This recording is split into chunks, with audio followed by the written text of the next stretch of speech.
বন্ধুগণ, সুপ্রভাত। আজ পৌষ সংক্রান্তির আগের দিন। আজকাল আমাদের বাড়িতে খুব পিঠে হয়, তার জন্য আজ পিঠের জন্য আমরা সিম তুলছি আমার বাগান থেকে। আর এগুলো হচ্ছে বাঁধাকপি, এর পিঠে হবে। আমাদের উৎকল সমাজে আর সবচেয়ে বড় দিন, পিঠের দিন।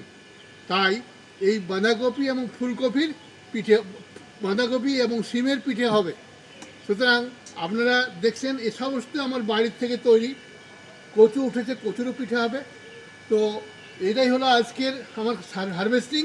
এবং আপনাদের কাছে আমার একটাই বিশেষ অনুরোধ, আপনারা যত সংখ্যক বেশি সংখ্যক একে সাবস্ক্রাইব করেন এবং লাইক করেন, যাতে পরবর্তী আপডেট আপনার সামনে আরও ভালো করে নিয়ে আসতে পারি। নমস্কার।